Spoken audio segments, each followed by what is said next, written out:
Feminism એક એટલો બધો ચર્ચાસ્પદ વિષય છે કે જેના માટે એટલી બધી લડાઈઓ થતી આવી છે અને હજી પણ થાય છે એને પણ એ લડાઈઓની કોઈ જરૂર જ નથી. મારા મતે ફેમિનિઝમ એ જ છે કે એક સમાજની માંગ કરવી જે સમાજમાં સ્ત્રીઓ સુરક્ષિત અનુભવી શકે, એ પોતાને એક વસ્તુ તરીકે નહીં પરંતુ એક વ્યક્તિ તરીકે જોઈ શકે, પોતાના અંદર રહેલી ખામીઓને એ સમજી શકે અને અપનાવી શકે, જ્યાં સ્ત્રીઓ અને પુરુષો દરેક એકબીજાની ઇક્વલ રિસ્પેક્ટ કરે છે. આવા સમાજની માંગ કરવી એમાં ક્યાં કંઈ ખરાબ છે? અપવાદ લોકો તો હોય છે, પણ મને લાગે છે ત્યાં સુધી મોટાભાગના લોકો આ જ વસ્તુ ઈચ્છતા હશે.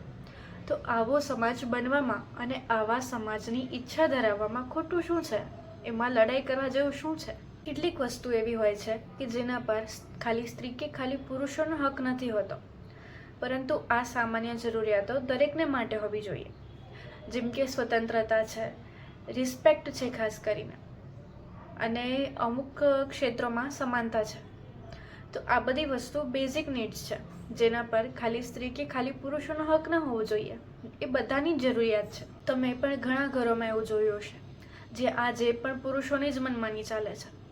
જેટલું એક પુરુષ કહે છે એટલું જ એક સ્ત્રી કરે છે, અને જો એ સ્ત્રી પોતાના મંતવ્ય રજૂ કરવાની ઈચ્છા ધરાવે અથવા તો એ કંઈ પણ બોલે તો એને હાથ ઉપાડીને અથવા એને અપશબ્દ કહીને બેસાડી દેવામાં આવે છે. અને તકલીફ તો એ જોઈને થાય છે કે સ્ત્રીઓ પણ આજે પોતાને એટલી હદે ભૂલી જાય છે કે એનું અસ્તિત્વ માત્ર એના પતિ અને દીકરાથી જ છે એવું માને છે. શું એમનું પોતાનું કોઈ જીવન છે જ નહીં?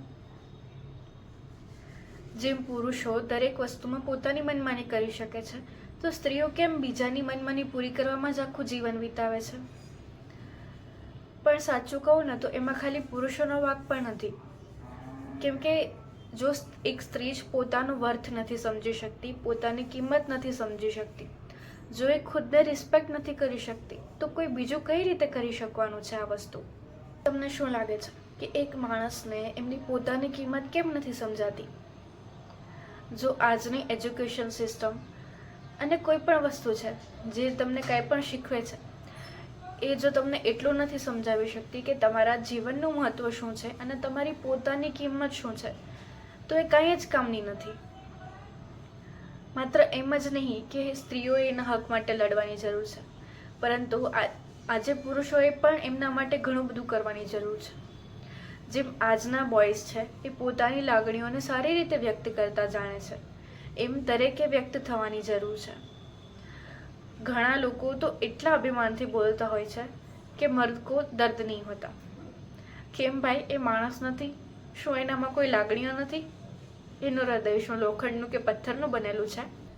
ખબર નહીં ક્યાંથી અને કેવી રીતે એ માન્યતા આવી ગઈ છે કે સ્ત્રીઓ લાગણીશીલ છે અને એ શારીરિક રીતે વધારે સક્ષમ નથી, જ્યારે પુરુષો એ રડતા સારા ના લાગે, એ માત્ર જવાબદારી ઉપાડતા જ સારા લાગે છે. આ વાત ઉપર એક પ્રખ્યાત કલાકાર આયુષ્માન ખુરાનાએ એક ખૂબ સરસ વાત કહી છે कि लड़का और लड़की में फ़र्क बहुत है और ये फ़र्क खूबसूरत है, ये मैं जानता हूँ, पर ये फ़र्क करने को सबसे बड़ा गुनाह मानता हूँ. ખૂબ સરસ વાત કહી છે અને મને આ વાત હંમેશાથી બહુ ગમે છે, બધાએ સાંભળવા જેવી છે. આવામાં ફેમિનિઝમ એ દરેક માટે સમાન હકોની માંગ કરે છે. એ ફક્ત એટલું જ કહે છે કે સ્ત્રી હોવાને કારણે એને અટકાવો નહીં અને પુરુષ હોવાને કારણે એને ક્યારેય દબાવો નહીં. બસ આ સમાનતાની લડાઈ એટલે જ ફેમિનિઝમ. પણ મને આનંદ છે એ વાતનો કે ઘણા સમયથી ઘણો બધો બદલાવ આવી રહ્યો છે. તો ચાલો આ બદલાવ પર એક નજર કરીએ. સૌપ્રથમ 20મી સદીની શરૂઆતમાં કાયદાકીય હકો એટલે કે વોટિંગ, કોઈ પ્રોપર્ટીની માલિકી અને ભણતર માટેના હકોની લડાઈ શરૂ થઈ.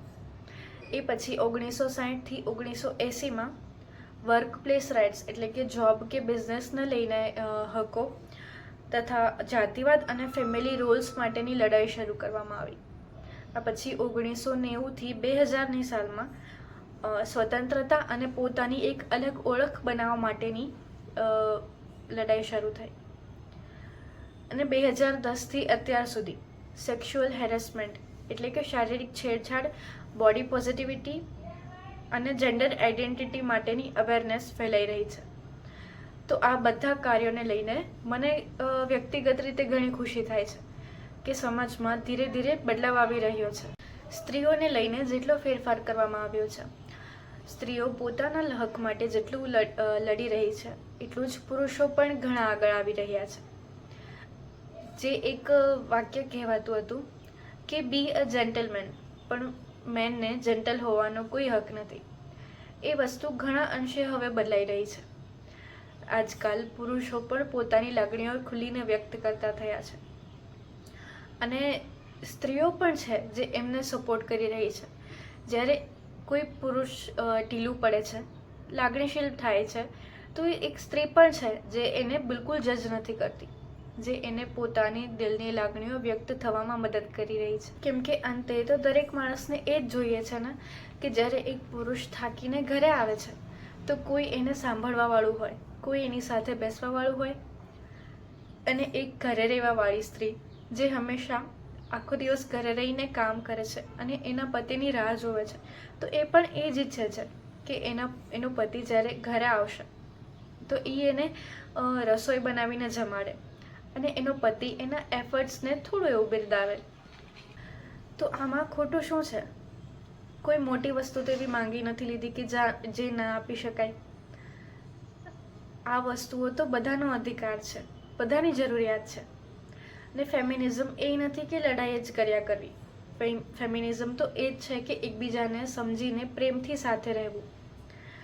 જાતિ આધારિત કોઈ પણ ભેદભાવ ભૂલીને સમાનતા તરફ એક પગલું ભરવું, એ જ ફેમિનિઝમ છે. તમે શું માનો છો? કોમેન્ટ કરીને ચોક્કસ કહેજો.